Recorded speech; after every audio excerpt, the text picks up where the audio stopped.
전쟁을 알지 못하면 역사도 알 수 없다.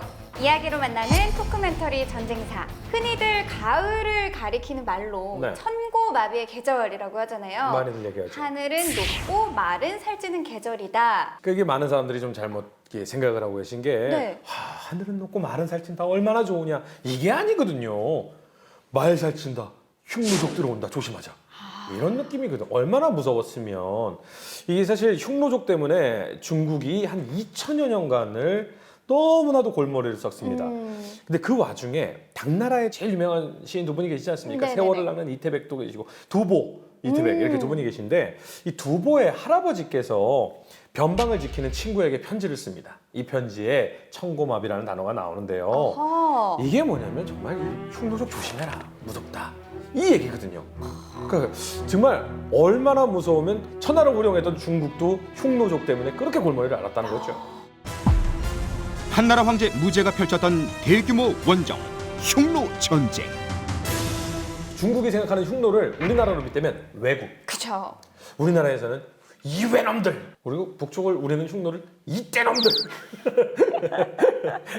이렇게 얘기를 했었는데 흉노 정확하게 어떤 민족인지 설명을 단 한 번도 살면서 들어본 적이 없어요. 흉노족이라는 이름 자체가 자기들이 붙인 이름이 아니에요. 아. 중국에서 붙인 이름이거든요.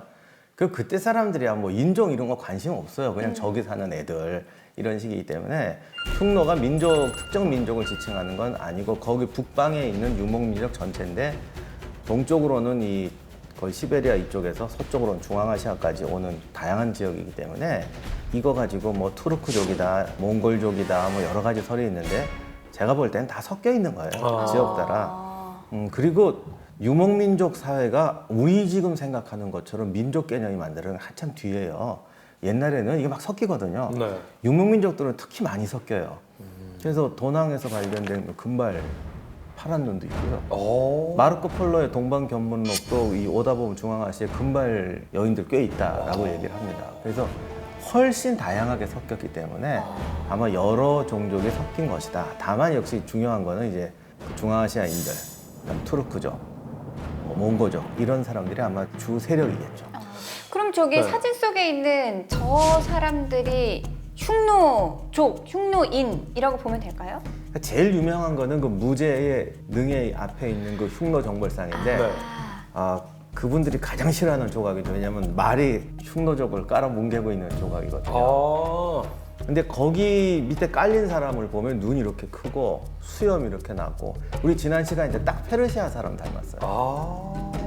중국 보면 항상 자기네를 중원이라고 해요. 중원. 네. 그러니까 중원을 중심으로 사방에 오랑캐가 있는 거예요. 서융, 동이, 남만, 북적 이렇게 해서 네 개 오랑캐가 있는 거예요. 우리 해당되는 동이 갑자기 기분 나쁜데요? 그러니까 동이 짜증이 확 나는데? 우리도 오랑캐예요. 걔네 네. 그 중원의 입장에서 보면. 근데 이제 북적에 해당하는 곳이죠. 그러니까 왜 흉노겠어요? 흉악한 놈들이란 뜻이 한마디로. 그리고 이 네. 유목민족이다 보니까 어떤 특징이 있냐면 말 타고 달리잖아요. 태어나서부터 말을 탔다. 말 위에서 심지어 출산해서 말 위에서 모든 일을 다 했다. 이럴 정도로 이 말을 정말 잘 다루고 말이 실생활했으니까 이걸 사냥 나갈 때 썼고 이 기술이 그대로 전투 방식으로 이어진 거죠. 근데 어렸을 때 할머니가 참 못 볼 거 봤다 이러면 이제 어우 숭해, 어우 숭여 아주 그냥 맞아요, 맞아요. 이렇게 얘기하셨고 아주 흉악한 인간 이렇게 표현하고 그 흉자군요. 굉장히 안 좋은 단어네요. 그러니까 그게 당연히 자기들한테 붙인 게 아니라 다른 쪽에서 붙일 수밖에 없는 이름이네요. 그러니까 노라는 말도 노예라는 뜻이 아니고 윗사람한테 낮출 때 고대에는 왕한테 가서 저는 당신의 노입니다 이렇게 얘기를 해요. 낮춰 부르는 말로서 낮추는 노를 말이죠. 사용했군요. 그러니까 그냥 흉악한 놈이죠 여기. 그러니까 참 이 흉악했기 때문에 중국에서도 참 여러 번 정벌을 나가지 않았습니까? 네. 그 흉노 전쟁이 상당히 많았죠. 원래 이 유목민족들이 농경지역 쳐들어오는 거는 우리가 몰라서 그렇지 정말 옛날부터 있었던 것 같아요. 왜냐하면 유목민족들은 정말 거기 아무것도 없어요. 맞아요. 어떤 분이 그러더라고요. 뭐 유목민족도 음식이 굉장히 다양하다. 그 개들도 막 수백 종류가 있대요. 그랬더니 한 분이 픽 비웃으면서 그래봤자 다 말젓이야.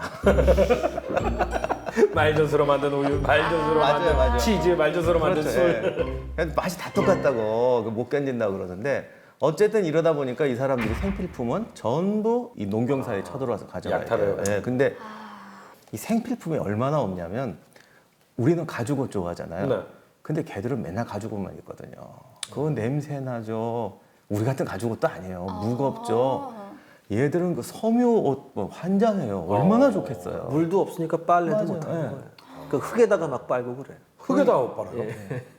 그러니 섬유옷 같은 거 한번 입으면 너무 가볍고 따뜻하고 얼마나 좋습니까? 근데 그거를 다 털어서 조달해야 돼요. 그래서 이제 중국도 뭔가 좀 권력 있게 통일을 하면은 가능하면 흉노족을 또 몰아내려고 하고 그렇죠. 중국이 또 통일하고 부유해지면 더 털고 싶거든요. 그래서 중국은 통일왕조를 만들면 일단 쟤들부터 좀 어떻게 밀어요. 그래서 진시황 때도 만리장성 쌓고 몽염이라고 그 진나라 서열 2위의 장군을 보내서 흉노족을 토벌하죠. 예, 그래서 이 긴장 관계가 계속 지속이 됩니다.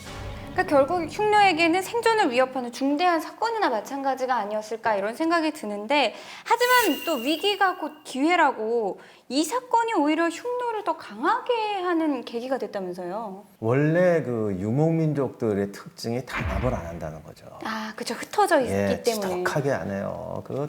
그리고 한 번 왼수는요 끝이 안 나요. 아버지 왼수, 할아버지 왼수, 복수하면 또 복수. 그래서 누가 그러는데 나중에 징기스칸 때 부족들끼리 원한 관계는 인간 게놈지도 같아갖고 끝이 없다는 거예요. 그래서 걔들은 단지 힘이 약해서 복수를 안 할 뿐이지 그 선은 끊어지질 않는다는 거예요. 그러니까 그럴 때 단합이 안 되죠. 단합이 되려면 뭐가 있어야겠어요?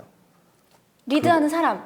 아니죠. 리드한다고 공동의 말 듣나? 목표. 그렇죠. 공동의 목표. 그렇죠. 공동의 탐욕. 그래서 중국이 통일제국 만들고 안정이 되면 먹이가 커지잖아요. 사촌이 땅을 샀는데 배가 부른 게 아니라 사촌이 땅을 샀으니까 아싸 훔칠 거 생겼다. 그런 식입니다. 그리고 중국 역사는 정말 우리나라 사람이 모르는 특징이 하나 있어요. 우리는 수도가 맨날 가운데 있어야 돼요. 네. 그렇죠. 네, 근데, 지리적으로도. 예, 중국 수도 한번 보세요. 되게 외곽에 있어요. 국경선에 있어요. 국경선. 서안도 그렇고 북경은 만리장성 동쪽 끝이고 서안은 서쪽 끝이에요. 장안. 예, 그게 다 거기가 실크로드 출발점이잖아요. 그래서 모든 돈과 군대가 다 거기 와 있어요. 그러니까 흉노들이 보면은 국경선에 맨하탄이 생기는 거죠. 절자. 이 흉노족의 성장을 이끌어낸 사람이 또 따로 있을까요? 그래서 이제 누군가 방금 말씀하신 대로 먹을 거 생기면 리더가 나오게 되죠. 걸출한 리더가 나와서 걔들을 통합을 하는데 한나라 때 흉노에게 묵특선우라는 사람이 나옵니다. 선우는 왕이라는 뜻이고 이름이 묵특인데 근데 이분 얘기가 되게 재밌어요. 아버지를 죽여요. 에? 형제도 다 죽여요. 어이구. 징기스칸도 그랬지만 부하들을 만들어가지고 어느 날 훈련을 시키는데 자기가 저기다 쏘면 무조건 쏴요. 네. 그래서 아무데 벌판에다 활을 탁 쏘는 거예요. 신하들이 저기 왜 쏴? 몇 놈은 또 안 쏘잖아요. 죽여요. 그 다음에 뭐 지나가다 가축을 쏴요. 그럼 무조건 쏴야 돼. 지나가다 민간인을 쏴야 돼. 망설이면 죽여요. 그러니까 이제 하여간 무조건 쏘면 땡기게 됐어. 절대 복종. 네, 어느 날 사냥 갔다가 아버지 쪽에다가 날려고. 어머. 그랬더니 부하들이 기계적으로 날려서 아버지를 다 죽이고 몰피살시키고 재패를 하죠. 흉노네. 흉노야. 그러니까 흉노의 역사를 보면 대부분 정권 교체가 평화적으로 이루어지는 경우가 거의 없어요. 대부분 쿠데타, 피를 부르는 쿠데타였고 그 정권이 교체될 때마다 단합을 해야 될 거 아닙니까? 그러니까 이제 자꾸 한 나라를 치는 거예요. 다만 흉노라는 건 중국 사람들이 본 입장이기 때문에 이 일화가 조금 진실이 아닐 수는 있어요. 그쵸, 승리자의 그쵸. 입장에서 역사를 기록했을 수 있다. 이건 꼭 승리자기라기보다는 상대방 입장에서. 묵특선우 같은 경우에는 자기들이 어떤 강점이 있는지 정확히 알았었어요. 그렇기 때문에 말을 강력한 그 기마 부대를 형성했었고 이 흉노족의 특징이 이거예요. 뭐냐면 집에 말이 서너 마리가 있어요. 말이 서너 마리가 있어서 같이 끌고 다니잖아요. 예, 같이 끌고 다니다가 항상 사냥을 나가기 전엔 가장 강한 새 말로 갈아타고 나가요. 이거를 전쟁에 그대로 이용해요. 그러니까 한나라 같은 경우에는 만약에 기병이 오더라도 먼 거리를 이동해 와서 지친 말하고 전투 시작 바로 전에 가장 잘 쉬고 잘 먹은 강력한 말하고 붙으니까 한나라로선 당할 수가 없는 거죠. 그러니까 끊임없이 달릴 수 있는 시스템을 만들었다는 거잖아요. 그렇죠. 네. 그래서 묵특선우의 제일 장점이 이걸 조직화했다는 거예요. 각 지역이 다른데 꼭 봉건제처럼 왕 밑에 해서 제호 이런 식으로 자기들 명칭을 줘가지고 많은 부족들이 상하 관계로 이렇게 조직적으로 십진법에 따라 10개가 모이면 이거, 그게 또 10개가 모이면 10인장, 이거. 100인장, 그런 식으로 1000인장처럼. 했는데 그 십진법 단위의 소부대 단위가 왜 중요하냐면 기병은 빨리 뛰기 때문에 팀플레이가 잘 안 나와요, 사실은. 그 단순 화끈하게 하는데 그런 식으로 조직화, 부족 10명, 100명 단위 조직이 돼 있으니까 팀플레이로 기동전을 하는 거죠. 이거 무섭습니다. 주 전법이 뭐냐면 소규모 부대로 끌고 와요. 그럼 나머지 주력 부대가 포위하면서 왜 우리 서부 영화 보면 인디안들이 포장마차 뱅글뱅글 돌면서 활 쏘는 거지 똑같아요. 달리면서 토끼나 여우나 뭐 이런 것들을 사냥하던 부족인이 커다란 마리에 타고 있는 사람은 뭐 너무 쏘기가 쉽겠죠. 무시무시 생각만 해도 무시무시하네요. 근데 그러면 이렇게 흉노적이 뭐랄까 세력을 키워나가고 있을 때 중국의 한나라가 가만히 있지는 않을 것 같거든요. 그 진나라 때 한번 정보를 했다가 네. 진시황이 다시 이제 초한지 그 내전이 벌어지잖아요. 그래서 좀 냅뒀더니 또 이제 그새 이제 뭐 흉흉한 소문이 들러오는 거예요. 흉노들이 뭐 단합을 한대더라. 네. 그래서 한고조 유방이 대군을 거느리고 정복하러 올라갑니다. 다 말리는데 내가 누구냐? 항우를 이긴 유방이 하나가. 그래서 올라갔다가 포위돼가지고 돌아가신 거죠. 7일 동안 포위가 됐는데 후속 부대가 구하러 들어가려는데 포위망을 뚫지를 못해요. 그래서 한고조 유방이 거기서 사망하실 뻔했는데 참 머리 잘 쓰더라고요. 그 묵특선우의 부인한테 뇌물을 주고 편지를 보내는데 뭐라고 했냐면 내가 여기서 죽으면 니네가 들어와서 이제 수도 서안을 다 털어버릴 거 아니냐. 그럼 분명히 미녀를 데려갈 거다. 아하. 근데 중국의 미녀가 니네하고 상대가 되겠냐? 너는 못 되겠니? 적당히 알아서 빨리 화해시켜라. 여자의 질투심을 유발했군요. 멋지다. 어? 야, 니네 지금 나 죽으면은 니네 들어와가지고 여자 될 건데 윤지연 아나운서 같은 애들이 엄청 많아. 니네 장군들, 니 남편 전부 다 눈 확 돌아간다. 무섭지. 무섭죠. 무섭죠. 제일 무섭죠. 적당히 해요. 적당히 해요. 한 번 해줬으면 됐잖아요. 적당히 해요. 근데 여기도 배경이 있어요. 왜냐하면 유목민족들이 그 뒤로도 그렇지만 왕비들 말 잘 들어요. 이유가 뭐게요? 부족이 연합이잖아요. 네. 그래서 왕비도 자기 부족 군대가 다 있어요. 아. 그래서 사실은 이 부부가 1대1 관계가 아니에요. 특히 왕족들은. 그래서 항상 제2의 부족이 왕비가 되거든요. 그래서 그 말 안 들으면 큰일 날 수 있겠네. 어떻게 될지 모르는 예, 거. 어떻게 왜 될지. 전열을 쫙 썼는데 한 부족이 쫙 빠져버리면. 네, 그것도 2위의 부족이기 때문에. 바로 이런 이유 때문에 이제 한나라하고 이제 사이가 좀 괜찮았을 때도 있거든요. 이때도 중요하게 여자가 한 명 껴요. 이게 바로 왕소군의 에피소드예요. 이게 조금 이제 후의 일인데 네. 이제 BC 33년제 원제 때 일이에요. 근데 이 원제가 어떤 분이냐면 이제 궁녀들이 많잖아요. 근데 원제가 이런 말씀을 하세요. 궁녀들이 많으니까 일일이 내가 궁녀 점거하는 게 매우 번거롭다. 그러니까 이제 화공을 불러서 그림을 그려라. 그럼 내가 그 그림책을 보고서 궁녀를 택하리라. 근데 화공이 이제 궁녀들 불러놓고 그림을 그려야 네. 되잖아요. 근데 궁녀들이 이제 뇌물을 바치기 시작합니다. 아, 자기 얼굴 예쁘게 그려달라고. 이른바 이제 뽀샵이 들어가요. 그렇죠. 포토샵이 거기서 들어가는 거죠. 이야, 2000년도 더 전에 포샵이 시작이 됐군요. 내는 돈만큼 뽀샵이 이제 화려하게 들어갑니다. 근데 이때 궁녀 중에 하나가 왕소군이라는 궁녀가 하나 있었어요. 슈퍼 모델급이었어요. 외모가 뭐 양귀비 뭐 뺨치는. 양뺨을. 지금 8대 때 치셨어요? 양귀비 8대 칠 정도였어요. 근데 이 왕소군은 뇌물을 안 줬어요. 그런 거 자신감이 몰랐었어요. 있거든, 그리고. 이 화공이 그러니까 어떻게 했어요? 이거 봐라. 돈을 안 줘? 아. 괴물같이 그러는 거. 근데 마침 그 당시에 이제 흉노 선우였던 호하냐가 친선 방문을 해요. 여기 와서 친선 방문하면서 이제 원지한테 뭐라고 하냐면 우리 우호의 징표로 궁녀 한 명 주세요 그래요. 그러니까 제일 못생긴. 어쩔 수 없잖아요. 그래서 제일 무섭. 잠깐 기다려봐. 그래서 화첩을 가져왔어요. 얘도 아깝고 쟤도 아깝고 다 아까운데 뭐야 이거? 왕석은 그림이 나왔잖아요. 야 왕석은 불러와.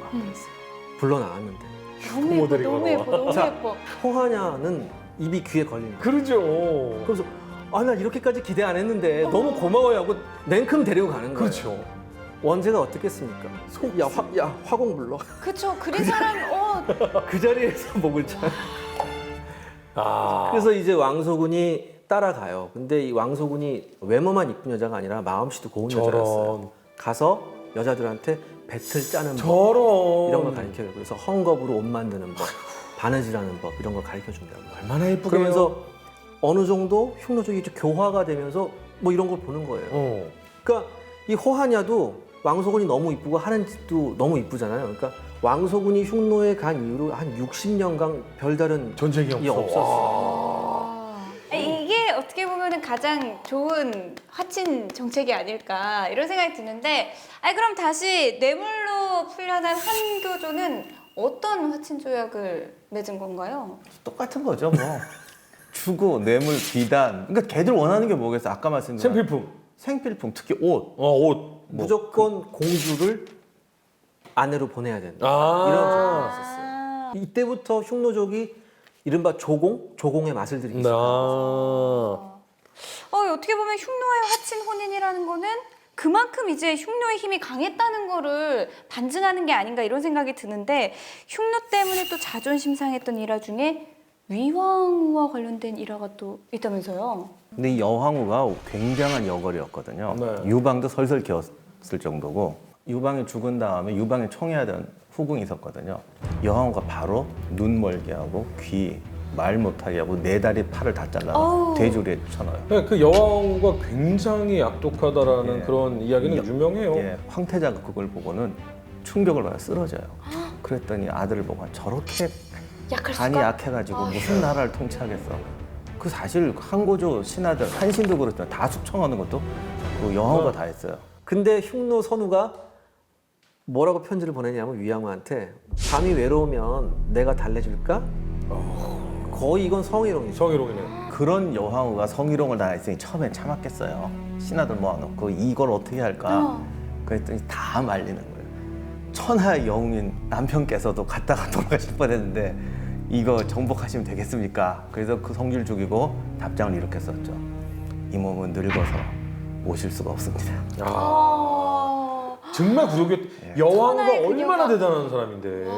아니 그러면 이 정도라면 이건 압도적인 전투력 차이가 있었다는 건데요. 이때 당시에 한나라의 기병은 전차에서 기병으로 넘어가는 과도기였어요. 그래서 이때 한나라의 기병은 특히 군기병 위주의 흉노족 기병한테는 상대가 안 됐었죠. 그러니까 어떤 말이 있었냐면은 한나라 기병 100명을 흉노족 기병 3명이 막을 수 있다. 이런 얘기가 있을 정도였어요. 실제로 전투를 벌인 적이 있어요. 전방에 가는 사신이었는데 내시가 대류관 100명이 경호대가 있었거든요. 네. 걔들 다 잘하는 애들일 거 아니에요. 그렇죠. 근데 갑자기 저기 흉노족 3명이 나타난 거예요. 야, 저거 뭐 셋밖에 안 되니까 잡아라. 갔다가 100명이 거의 전멸을 합니다. 아니 근데 기병 대 보병 아니요, 기병 대 기병이었는데 한나라 기병은 흉노족 기병의 상대가 안 돼요. 그러니까 뭐냐면 이게 가능한 것이 활을 쏘면서 달리면서 하나씩 떨어뜨리는 거죠. 말의 질도 달랐을 거예요. 아마. 북방 쪽 그쪽 말들이 거친 음식에 상당히 익숙해요. 그러니까 보통 말이 되게 예민해서 음식만 바뀌면은 안 먹는 말들도 많이 있거든요. 근데 그 거친 초원에서 자란 그 말들은 뭐든지 잘 먹고 그다음에 말이 어떤 특징이 있냐면 늑대가 오잖아요. 그럼 발로 차서 늑대를 쫓아버려요. 그 정도로 강력했었어요. 말이 성질이 사나웠었고. 아니 이렇게 병력 차이도 있지만 사실 유목민족은 아까 우리가 계속 얘기했지만 너무 흩어져 있잖아요. 이 흩어져 있는 걸 다 잡기도 힘들 것 같아요. 아까 우리 지도 보셨잖아요. 네네. 그 넓은 땅에 한 개군 인원이 흩어져 사는 거예요. 근데 전쟁할 때 제일 중요한 건 전략 거점이 있어야 되는데 그렇죠. 전략 거점이 없어요. 우리가 전쟁으로 배우지 않았습니까? 예전에 중국 전쟁에서도 그랬고 그다음에 미국의 독립전쟁에서도 그렇고 넓은 데에서 전략 거점이 없이 계속 피해 다니면 이건 절대로 못 잡는 거예요. 맞아요. 한나라 군대는 계속 보급을 받아야 되잖아요. 근데 그쵸. 얘네들은 병참기지 자체가 같이 옮겨 다니니까 이게 또 차이가 나고 한나라 군대가 흉노토벌에서 많이 실패한 이유 중에 하나가 뭐냐면 쫓아다니다가 지쳐요. 쫓아다니다가 지쳐서 보급선 안 되고 이러니까 돌아오고 이런 경우가 많아요. 나중 기록이긴 한데 군대 40만을 동원하려면 걔들이 먹을 식량을 준비하는 데만 2년이 걸린다는 거예요. 그리고 단기 작전밖에 못하는 게 그 풍토병, 고산병도 있고 하니까 한나라 병사가 흉노 땅에 들어가서 작전할 수 있는 게 40일밖에 안 돼요. 그 안에 빨리 해결을 봐야 되는데. 40일 안에 지금 그 흉노족 영역을 말 타고 달려도 40일 안에 그러니까요. 그 얘들이 원래 이사 다니는데 이력난 애들이니까 40일 동안 피해 다니는 건 유도 아니죠. 그걸 심지어는 소나 말도 1년이면 죽는다는 거예요. 아, 워낙 척박해서. 예, 그러니까 이걸 어떻게 싸워야 될지 감을 잡을 수가 없는 거예요. 자, 그런데요. 한무제가 즉위하면서 도저히 내가 이걸 놔둘 수가 없겠다. 그래서 대대적인 전쟁을 준비를 합니다. 일단 그 전에 이제 무제가 왜 이런 흉노 정보를 하느냐 네. 한번 살펴봐야 될 것 같은데 그 유방 이후로 흉노하고 이제 화친 정책을 맺어요. 근데 중국 사람들은 자기 자존심이 상해서 화친이라고 그러지 사실은 자기네가 조공하는 거예요. 맨날 다 주고 그걸 이제 남들이 보면 조공인데 지들이 이제 기분 나쁘니까 조공이라고 안 하고 화친이라고 하는데 이렇게 줬어요. 요즘 말로 하면 돈으로 평화를 산 거죠. 네. 그런데 이상한 일이 벌어지는 거예요. 묵특 선우가 죽고 아들이 선우가 됐어요. 그러니까 갑자기 쳐들어와요. 그리고 막 약속으로 이거 털어가는 거야. 너 왜 이래? 우리 아버지랑 맺은 조약이잖아. 그래 그럼 우리가 좀 더 줄게. 다시 좀 그냥 조용히 지내자. 줘서 또 재웠어. 다음에 또 금방 죽고 딴 사람이 또 선우가 돼요. 그래? 또 쳐들어와. 흉하네 정말. 아유, 흉해. 그러니까 이게 반복되는 거니까 이게 한무제 성격에 보니까 이거 이러다가는 뭐 계속 끝도 한 번 없죠. 지르고 가져가고 한 번 지르고 가져가고 그 어디랑 비슷하죠. 계속 쏘잖아. 더 달라고. 예, 그래서 이거 못 참는다. 그래서 시작한 게 흉노 정벌입니다. 근데 아까도 보면은 사실은 군자금으로 모아야 되잖아요. 뭐 병력도 그렇고 뭐 군수 물자도 그렇고 이걸 조달하기가 쉽지가 않았을 것 같다는 생각이 좀 들거든요. 사실은 한무제가 정복 전쟁을 하자고 했던 이유 중에 하나가 돈이 너무 쌓여 있었대요. 한 나라가 이제 통일하고 평화를 누리니까 막 세금을 받아서 뭐 어마어마하게 쌓여 있었다. 창고에 동전이 어마어마하게 쌓여 있는데 쓸 데가 없어서 동전은 안 썩는데 그 동전을 꿰는 줄이 그게 다 썩어서 뭐 그래서 전쟁을 했다고 하는데 우리가 이 얘기하다 많이 하지만 사실 전쟁이라는 게 돈 먹는 함하거든요. 전쟁 한 번 했더니 돈이 다 없어지는 거예요, 순식간에. 그래서 할 수 없다 그래서 새로운 세금 제도를 만들어냅니다. 어떤 거죠? 근데 그게 이제 제일 중요한 게 이제 요즘식으로 쉽게 하면 전매 제도예요. 전매청 만들어 네. 국가가 그 사업을 독점하는 건데 네. 여기서 전매했던 품목이 소금하고 철이에요. 와, 꼭 필요한 거네요. 예, 근데 그걸 그러니까요. 염철 제도라고 그러는데 이게 얼마나 대단했냐면 전체 재정 수입의 거의 40% 가까이 되는 이야. 굉장한 돈이었어요. 그리고 이게 왜 중요하냐면 그 뒤로 중국은 이 염철 전매제를 계속 유지해요. 그래서 중국은 군사비는 염철로 된다라는 게 이 뒤로 계속 전통이 됩니다. 자, 이제 돈이 썩어나고 넘쳐나고 창고에 쌀이 넘쳐나던 우리의 한무제님께서 전쟁을 이제 만만히 준비를 했습니다. 네. 그래서 1차, 2차 전쟁을 해야 되는데 1차 전쟁 이전에 우리가 꼭 만나봐야 될 인물이 있죠. 맞습니다. 바로 한무제 1차 흉노 전쟁에서 활약한 위청과 곽거병인데요. 사실 저는 이 이름이 조금은 생소해요. 분명 시청자분들께서도 그러신 분들 계실 텐데 핵심만 짚어드리겠습니다. 인물 탐구 한번 들어가 보죠. 한무제의 제1차 흉노 전쟁의 선두에 서서 흉노를 몰아낸 두 영웅 위청과 곽거병을 만나본다. 먼저 위청부터 살펴보면요. 원래 양치기 소년이었다라고 전해지는데 늑대가 나타났다, 흉노가 나타났다 이 양치기 소년이 아니면 진짜 양을 치는 진짜 소년이냐? 뭐거든요. 진짜 양치기 소년이에요. 아, 정말 양. 예. 그 한무제의 누나로 평양공주라고 있었어요. 그 사람 집에 노비였어요. 누나도 노비고 형제 일단 노비인데 위자부라고 누이가 있었는데 근데 위자부가 얼굴이 예쁘고 노래를 잘해서 한무제가 어느 날 누나 집에 왔다가 위자부를 보고 반했어요. 그래서 바로 데리고 가서 후궁으로 삼았어요. 그런데 왕후가 아이를 못 낳았어요 또. 아, 저런. 그러니까 왕후를 쫓아내고 위자부를 왕후로 삼았어요. 그러니까 기생으로 왕후가 된 거예요. 황제의 피가. 대단하죠. 네. 그리고 나서 흉노 정부를 하게 되는데 누구를 장군으로 할까 했더니 아버지는 다른 사람인데 위청 이복 그러니까 오빠가 있다. 그래서 장군. 전쟁 영웅이라고 하기엔 참 등장 배경이 그러니까요. 굉장히 소탈하시네요. 근데 이게 위청에 대한 자치통감의 기록을 한번 보면요. 위청은 비천한 노비 출신이지만 말을 잘 타고 활을 잘 쏘았다. 능력이 일반 사람보다 월등하고 사대부를 만나면 예의를 갖추고 사병들에게 관대했다. 모두 그의 지휘를 받기를 원했고 장군의 자질이 있어서 매번 출병하면 공을 세웠다라고 나와 있습니다. 아무래도 비천한 신분 출신이다 보니까 사대부를 만나면 자기도 모르게 어이구 안녕하세요 이렇게 됐던 거 아닐까요? 아니죠. 보통은 가난한 데 있다가 갑자기 부해지면 정말 아무것도 안 보이는 사람 많아요. 졸부 느낌이 되는. 기세등등해지는. 그런데 위청은 정말 그냥 천상이 그랬던 것 같아요. 그러니까 가능하면 사람한테 해코지 안 하고 그 그림을 봐도요, 위청의 그 초상화를 봐도요, 딱 자세 자체가 손이 되게 조심스러워요. 네, 그러니까 굉장히 이렇게 그렇게 그런 걸 가지고 이제 그렇게 그렸을 거예요. 네. 그런데 알렉산더 얘기할 때도 그 파르메니온이 양치기 출신이었잖아요. 이거 양치기들이 왜 싸움을 잘하죠? 아이 저기 늑대 나오면 예, 같이 구약 싸우죠. 성경에 다윗도 양치기 하다 사자랑 싸우고 그러는데 양치기들이 험한 거 버텨야 되고 일단 체력이 좋잖아요. 체력 좋아. 왜 양 쫓아가고 막 뛰어가니까. 그 옛날 양들은 지금처럼 콜리가 쫓아가서 이렇게 알아서 해주는 게 아니라 자기가 직접 뛰어다니더라고요. 그리고 이제 늑대 뭐 들짐승들하고 싸워야 되니까 되게 싸움도 잘하고 양치기 출신들의 또 장군 계보가 꽤 있습니다. 청나라 때도 있고 나중에도 있어요. 아니 그나저나 저는 이 위청하고 곽거병 뭔가 세트로 좀 왜 이렇게 불리나 했더니 곽거병은 위청의 조카라면서요. 예, 그 위청이 7번 전투를 나가거든요. 네. 근데 후반부에 16살 때 따라가요. 아, 곽거병이요. 예, 그런데 천부적인 전투 능력을 발휘해요. 기병을 이끌고 적진을 휩쓰는 거예요. 이걸 보니까 한무제가 이거 괜찮네. 그래서 그 다음에 정예병력을 몰아줍니다. 그랬더니 또 하필 그때 이 위청부터 시작해서 정규군들이 다 크게 패배를 당하는데 곽거병 군대만 그냥 휩쓸어요. 그러니까 그 다음번에는 아예 위청을 동급 장군으로 만들어가지고. 근데 곽거병은 또 숙부인 위청하고는 성격이 완전히 달랐대요.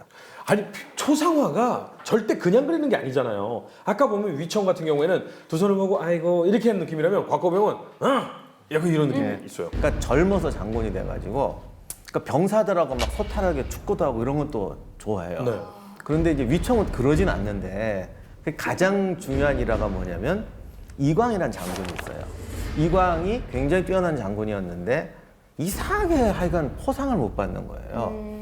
그러다가 마지막 전투에서도 공을 못 세웠는데 사실은 그게 위청 잘못이었어요. 이광은 이 길로 가면 안 된다고 그랬는데 보냈거든요.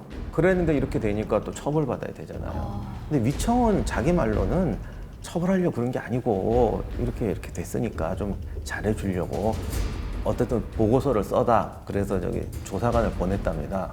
그랬더니 이광이 나는 이제 더 이상 이런 수모 겪고 싶지 않다 그러고 자살을 해버렸어요. 그랬더니 이광의 큰아들이 너 때문에 우리 아버지가 억울하게 죽었다. 그 사냥 갔다가 한참 이 벼슬이 낮은데 네. 위청을 구타를 합니다. 너 때문에 우리 아버지가 죽었다고. 근데 위청이 맞고만 있었대요. 이해가 돼서요? 이해가 돼서 그런지 하여간 맞고만 있었대요. 근데 그 광경을 곽거병이 보고 집으로 쫓아가 죽여버려요. 아이고 정말 극과 극이네요. 이렇게 인물 탐구로 저희가 위청하고 곽거병에 대해서 좀 살펴봤는데 그렇다면 이들이 이제 전투에서는 어떤 활약을 했는지가 좀 궁금해지거든요. 일단 1차 이 흉노 전쟁에서 위청은 어떤 활약을 좀 했나요? 위청이 양치기 소년에서 장군이 됐는데 처음부터 당장 대장군이 될 수는 없잖아요. 기원전 129년에 흉노 정부 1차 공격을 갔는데 한나라군이 무참하게 패합니다. 그런데 4명의 장군이 다 엉망으로 패했는데 위청만 약간의 전과를 거두고 돌아왔어요. 그랬더니 한무제가 너가 총사령관 해. 그래서 발탁이 돼서 그 뒤로 7번의 원정을 치르죠. 중국에서 그 산서성 왼쪽 이 네. 전투지가 된 게 되게 지금의 그 감숙성이랑 그 북쪽에 있는 오르도스 지방 이쪽이에요.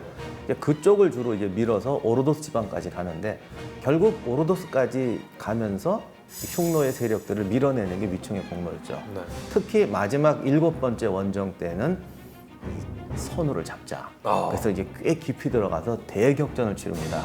근데 위청의 성격이 전쟁 지휘에도 좀 나타나가지고 이 사람은 항상 좌우 균형을 잡으면서 군대를 나눠서 안전하게 모으는 스타일이에요. 그래서 되게 좀 밀어내지 사생결단을 내는 전투는 잘 안 했는데 네. 이거 곽거병이 자꾸 뜨고 이제 뒤로 밀리니까 뭐 아무리 평소에 좀 점잖아도 속으로야 끓을 거 아닙니까? 그렇죠. 그래서 마지막 7번째는 굉장히 과감하게 나가서 어.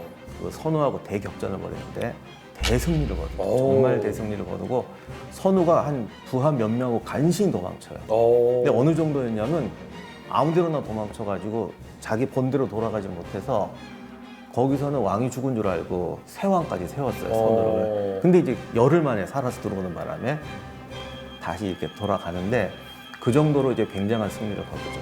곽거병은 그러면 또 어떻게 활약을 했나요? 곽거병이 5차 원정 때부터 참전을 하는데 어. 이 5차 원정이 위청의 7번 원정 중에서 제일 큰 실패작이었어요. 그런데 곽거병 혼자서 어떻게 멋지게 맹활약을 하는 겁니다. 그랬더니 한무제가 제 키워. 그래서 6차 원정 때부터 바로 이제 근데 이제 곽거병이 재미난 게 뭐냐면 단순히 엘리트 병력만 몰아준 게 중요한 게 아니라 여기서 잠깐 이제 흉노전쟁 얘기 전반적인 거 하나 말씀드려야 되는데 한나라 군이 흉노군하고 상대가 안 된다고요, 사실은. 근데 제일 안 되는 게 뭐냐면 말이 안 되고 네. 그 흉노 땅에 들어가서 오래 못 싸운다고 말씀드렸잖아요. 그럼에도 불구하고 흉노전쟁을 계속 지속할 수 있던 비결이 뭔가 저도 이게 되게 고민스러웠는데 한무제 아버지 효경제의 무덤이 있어요. 거기 가면은 그 한나라 군대들 이런 토용 조그맣게 만들어서 그 한 복원한 게 있는데 제가 깜짝 놀란 게 그 인형 중에 몽골적으로 보이는 기병 부대가 있어요. 그러니까 중국의 전통적인 방법이 이의제의잖아요. 네. 근데 우린 이의제의라고 그러면 이간질 시켜 싸우는 것만 그쵸. 생각하는데 사실 제국은 그렇게만 하는 건 아니에요. 수용을 한다고요. 얘들 괜찮아? 받아들이는 거죠. 그리고 이게 왜 중요하냐면 말만 수입하면 되는 게 아니라 말 사육하는 거, 훈련시키는 것까지 있어야 전투마가 되거든요. 그래서 이런 애들을 받아들여서 흉노 땅에서 기병하고 싸울 수 있는 전력을 사실은 상승시켜 간 거예요.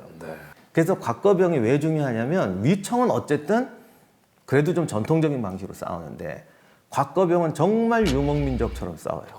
우리가 2차 세계대전 때 전격전 했지 않습니까? 전선을 포기하고 엘리트 부대를 갖고 적진 내륙으로 들어갑니다. 돌파해서 들어오더니 마구 후방을 휩쓸어요. 그래서 왕을 잡는 게 아니라 왕의 친척, 아들, 부인, 후방을 싹 쓸어버립니다. 돌아갈 곳이 없게 만드는 거예요. 그렇죠. 그래서 유목민족들은 우리 부락은 그동안 이 넓은데 뭐 어때 했는데 엄청난 타격을 주기 시작하는 거예요. 마지막 7차 원정 때는 그 기련산 우르무치까지 거의 가는데 완전히 휩쓸어가지고 뭐 10,000명 넘는 포로를 잡고 막 이럽니다.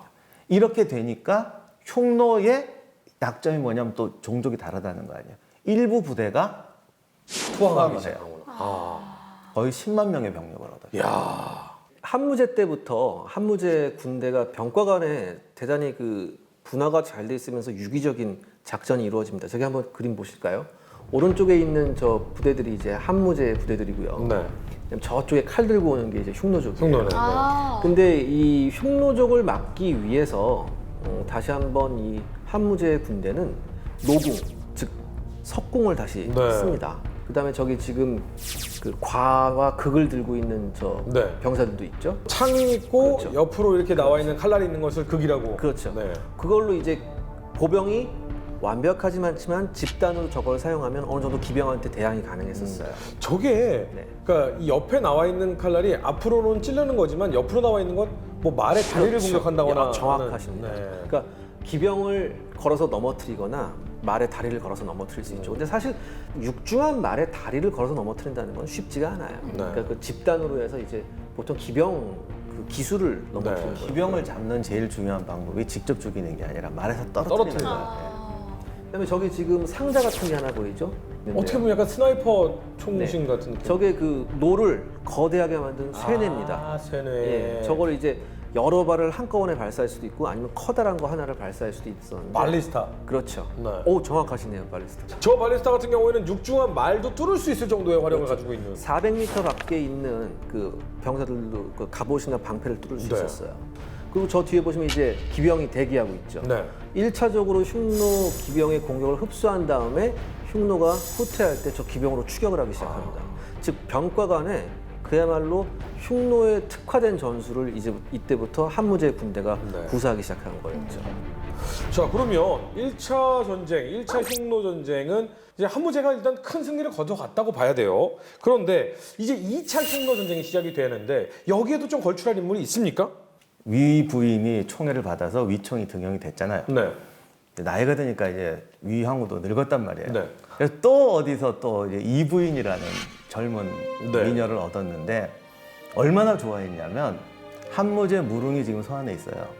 바로 옆에 제일 가까이 있는 무덤이 그 이부인 무덤. 어. 그래서 그 이부인이 주요 인물인가요? 아니요, 이부인의 또 위청처럼 큰 오빠.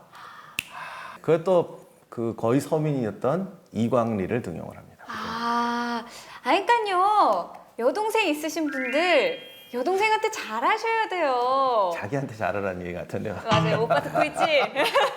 그러니까 그나저나 이때 황제가 이광리에게 내린 명령이 말을 구해오라 였다면서요. 왜냐하면 흉노보다 훨씬 좋은 말이 있어야 된다. 흉노가 쓰는 저 거친 말보다 훨씬 좋은 말이 있어야 된다. 그래서 이때 뭘 찾냐면 이른바 한혈마, 즉 피를 땀으로 흘리는 그 말이 있었어요. 이게 피를 땀으로 흘려요? 예, 지금 저기 보시면 오늘날의 한혈마라고 해서 저기 나오죠. 근육이 상당히 발달해 있네요. 아니 털의 색깔이 저렇게 고급스러울 수가 있나요? 이 말이 어느 정도냐면 3일간 물 한 모금 안 마시고 사막을 건널 수 있어요. 이야. 이 정도 강한 체력을 가진 말이었거든요.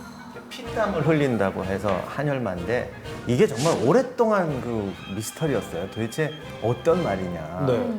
아직 정설은 아닌데 어떤 일본 학자가 밝혀낸 설 중에 하나가 뭐냐면 무슨 기생충이 있대요. 그게 달려서 피를 빨아먹으니까 피땀처럼 보이는데 이 기생충들이 피를 빨아먹을 때 거머리가 왜 통증을 못 느끼도록 네네. 마취 성분이 나오잖아요. 이것 때문에 더 안 지친다는 거예요. 아. 어떻게 보면 약 먹고 뛰는 말인데 도핑 테스트를 해야 되는 말이네요. 한무제가 저 한혈마를 얻기 위해서 무려 7만의 병력을 소모합니다.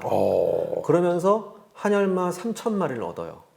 이걸 가지고 이제 한무제만의 기병을 만들기 시작하죠. 근데 한혈마 얘기가 나오니까 이제 말이 사실은 역사적으로 유명한 말들이 몇 개 있잖아요. 그러니까 한혈마라고 한다면 적토마. 네. 예, 조조가 그 한 적토마를 발견했던 말을 고르는 사람에게 자네는 어떻게 그렇게 적토마를 잘 골라내느냐? 적토마 종이 좀 따로 있느냐? 이렇게 물어봤더니 말을 고르는 그 관리가 세상에 적토마는 많습니다. 그거를 골라내는 눈이 있는 사람이 적을 뿐입니다. 이렇게 얘기를 했다라는 일화를 들은 적이 있거든요. 근데 왜 그러냐면은 말이 같은 종이라고 해도 지금 경주마도요 같은 어머니한테 나와도 수십 마리 중에 한 마리가 경주마 되거든요. 그렇죠. 근데 장군이 타는 그 이렇게 말 타고 싸울 수 있는 말은 몇 천 마리 중에서 10마리, 20마리밖에 안 나와요. 근데 그게 있어도 골라낼 수 있는 재주가 있는 사람이 없으면 그냥 그게 범말처럼 왜냐하면 훈련만 시킨다고 되는 게 아니고 네. 타고 다니면 싸워야 되는데 이게 수십 번 지도 말도 다쳐요. 그럼요. 화살 맞고 그럴 때 화살 맞았다고 안 쓰러지고 화살 맞은 채로도 이게 상처를 입고 싸우고 이런 천성 자질이 있어야 되거든요. 말을 본다는 게 그런 거예요. 훈련시켜고 되는 게 아니거든요. 그래서 저희가 또 우리 정말 국방TV를 많은 분들이 요즘에 사랑해주고 계신데 이렇게 훌륭한 멤버 4명을 뽑았다. 이런 말은 많습니다. 이 말을 뽑아내는 능력 우리 PD님들께 다시 한번 감사의 말씀을 드리겠습니다. 적토마는 많이 있어요. 훌륭한 분을 뽑은 거예요. 뽑아내는 능력이 좋으신 말씀입니다. 열심히 달리겠습니다. 화를 맞아도 뛰겠습니다. 이제 2차 흉노 전쟁 한혈마를 3,000마리나 뭐 구하고 이제 진행이 되고 있는 과정인데 한혈마를 구했으니까 2차 흉노 전쟁은 좀 잘 진행이 됐을까요? 한무제가 위청하고 곽거병은 방금 그 말이네. 네. 정말 잘 골랐잖아요. 네. 근데 이광리가 이 골치 아파요. 아유. 사실은 보내는 것마다 졸렬한 지휘를 해서 실패를 해요. 아이고야. 근데 그때 빨리 교체를 해야 되는데 그렇죠. 무제가 또 그러질 않아요. 그러니까 뭐라고 혼은 내죠. 하지만 더 줘요, 병력. 아이고. 이번엔 기필코 성공해라. 그랬더니 부하의 절반을 잃고 간신히 어거지로 성공을 해요. 이런 식이에요. 그래서 마지막 91년, 기원전 91년 3차 원정 때는 아주 대패를 해서 아이고. 포로가 되는데 또 항복을 해버립니다. 흉노족은 한나라 사람들은 안 죽이거든요. 네. 다 등용에 썼어요. 이광리가 오니까 이게 대장군이 지금 총사령관이 항복한 거 아니에요? 자기들 최대의 성과죠.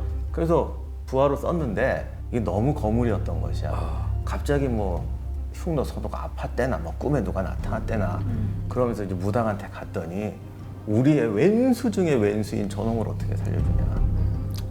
만약에 쟤를 살려주면 이 하늘에 있는 선조들이 계속 재앙을 내릴 거다. 그래서 할 수 없이 이광리를 산채로 제사를 지낸 거예요. 제사에 제물로 쓰는 거죠. 근데 그 이광리를 등용을 시켰던 게 한무제잖아요. 한무제가 물론 잘 등용을 해서 뭐 곽거병도 그렇고 위청도 그렇고 잘했지만 안 좋은 선택도 많이 했단 말이죠. 그럼 중국인들은 지금 한무제에 대한 평가를 어떻게 내리고 있나요? 중국 사람들이 제일 좋아하는 황제 중에 한 명이 또 한무제예요. 그쵸. 그래요? 예.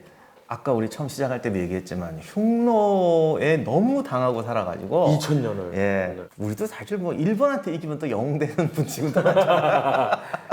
하여간 최고의 영웅인데 근데 재미난 것이 한무제가 정치인으로서 사실 굉장히 좀 골치 아파요. 우리가 지금까지 언급했던 모든 인물들이 좋게 끝난 분이 한 분도 없어요. 위청은 유일하게 자기 주인이었던 평양공주하고 결혼을 해요. 네. 굉장히 행복한 삶을 살다 네네. 죽는데 죽은 다음에 아들들은 전부 숙청당해서 살해됩니다.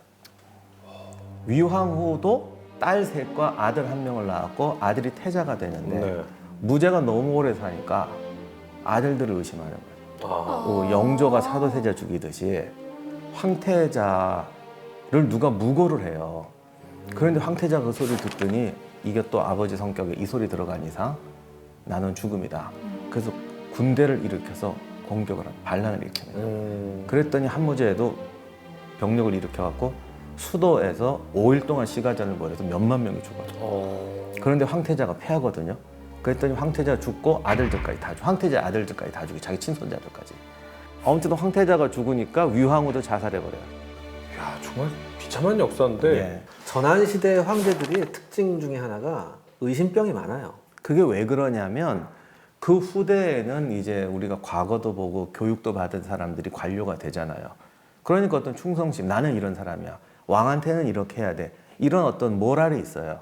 근데 한나라 때만 해도 이제 전국시대 막 통일하고 그래가지고 왜 우리가 양치기 소년을 대장군으로 등용하느냐. 이게 사실 이유가 있는데 한무제는 정치를 어떻게 하냐면 한나라 시대만 해도 보통 귀족들이에요.